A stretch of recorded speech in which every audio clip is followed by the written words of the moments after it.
ازيكم يا جماعة واهلا بيكم فيديو جديد، ومعاكم مهندسة شاهيناز. باشمهندسة هو اللي دارس كورسات سيسكو يعرف يشتغل في شركات اجهزتها مش سيسكو؟ يعني هل في فرق كبير لازم يدرس كورسات من شركات تانية ولا الاساس واحد وممكن يشتغل عادي؟ السؤال ده يا جماعة مهم جدا وبيخطر على بال ناس كتير جدا وهم بيدرسوا، لان ممكن انت تكون بتدرس سيسكو او ممكن تكون بتدرس جينيبر او انت شغال واخد خبرة على اجهزة معينة، وبعدين تروح شركة تلاقي نفسك قدام اجهزة من مصنع تاني خالص، وممكن كمان تلاقي تشكيلة من المصنعين، يعني تروح شركة تلاقي سيسكو على جينيبر على اتش بي على 3 كوم، وهو ده الوضع المتعارف عليه اكتر. اصلا نادرا ما تلاقي شركة عندها كل الانفراستراكشر بتاعتها نفس المصنع. فالنهاردة ان شاء الله هنفك اللخبطة دي كده ونشوف لو حصل فعلا ولقيت نفسي في شركة فيها تشكيلة من الفندرز اتصرف ازاي. النهاردة مثلا انا جايبه لكم مقارنة بين سيسكو و اتش بي وجينيبر و 3 كوم في بعض الحاجات اللي احنا بنعملها من جهة الكونفيجريشن او الدخول على الجهاز. في الاول مثلا هكلمكم عن الدخول على الراوتر كونسول كونكشن. احنا عارفين ان انا عشان ادخل على الكونسول كونكشن المفروض بدور على البورت الكونسول، بيبقى معايا كيبل الكونسول، بوصل الكونسول بورت بالراوتر او بالسويتش بتاعي، وبعدين بوصل الناحيه الثانيه سواء يو اس بي او كوم على اللابتوب اللي انا هدخل منه الاوامر، وبفتح التيرمينال وببتدي ادخل من التيرمينال سيتنجز بتاعتي وادخل ادخل الاوامر اللي انا عايز اعملها كلها على الديفايس. لو انت دلوقتي جيت بصيت على الراوتر السيسكو هتلاقي ان في كونسول بورت اللي انت عارفه كويس جدا، وبتوصل الكونسول بورت بالكونسول كيبل وبتبتدي تعمل الخطوات اللي انا قلت عليها. نفس الخطوات دي بالظبط هتنفذها مع مثلا الراوتر الجينيبر، وهتلاقي برضو في كونسول بورت. نفس القصة مع الاتش بي، هتلاقي برضو كونسول بورت.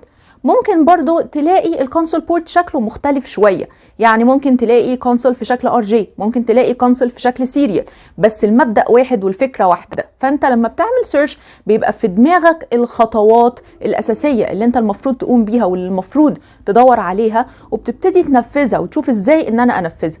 فلو انت عارف من مصنع واحد بس ايا كان، سواء كان سيسكو او جينيبر او غيرهم، فانت عارف الخطوات الاساسيه للدخول على الجهاز، فبتدور اوكي انا عارف ان المفروض في كونسول بورت ادور عليه. طب ما لقيتش كونسول بورت وانا متاكد ان الجهاز ده كونفيجربل، فبدور على ان هو مثلا ليه ويب انترفيس واشوف ازاي بدخل عليها. ببتدي اشوف طب لو انا بدخله عن طريق النتورك هل ليه اي بي جاهز. كل الحاجات دي المفروض انت دارسها، بس انت دارسها من مصنع معين، فانت بتحاول تدور عليها او تلاقيها عند مصنع تاني. فانت لو مش دارس خالص او مش عارف الخطوات خالص، كنت هتعرف منين ايه الخطوات اللي المفروض ان انا اقوم بيها علشان اعمل دخول على الراوتر او على السويتش بتاعي؟ فهي خطوات انت بتبقى عارفها وبتدور بقى انفذها ازاي على المصنعين المختلفين. كمان برضو جبت لكم الفيلان كونفيجريشن، لان انتوا كلكم ما شاء الله عارفين الفيلان كونفيجريشن كويس جدا ودارسينها كويس جدا. فبرضو انت الكلام ده عارفه على سيسكو باوامر معينه زي اللي احنا شايفينها قدامنا دي، ان انا ببتدي اقول فيلان كذا وابتدي ادخل على البورت وابتدي اعمل له البورت اساينمنت زي ما احنا شايفين كده. طيب لو انا حابب اعمل ده على اتش بي، هتلاقوا اوامر شبيهه جدا زي اللي احنا شايفينها قدامنا دي، وهتلاقوا نفس الخطوات ان انا برضو لازم اكريت الفيلانز واعمل بورت اساينمنت واعمل البورت مودز. فدي حاجات اساسيه لازم ان انت تعملها على السويتش سواء كان سيسكو او كان اتش بي، وهتلاقي ان الاوامر شبيهه جدا ببعضيها.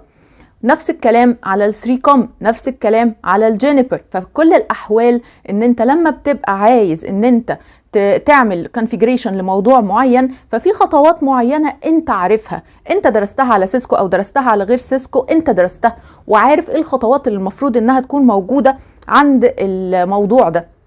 وببتدي اعمل سيرش وادور على الخطوات دي، لو لقيت جزء منها وما لقيتش جزء تاني فببقى عارف ايه اللي ناقص، ببقى عارف ان في جزئيه كان لازم ان انا اعملها علشان خاطر الكونفيجريشن ده يتم بنجاح.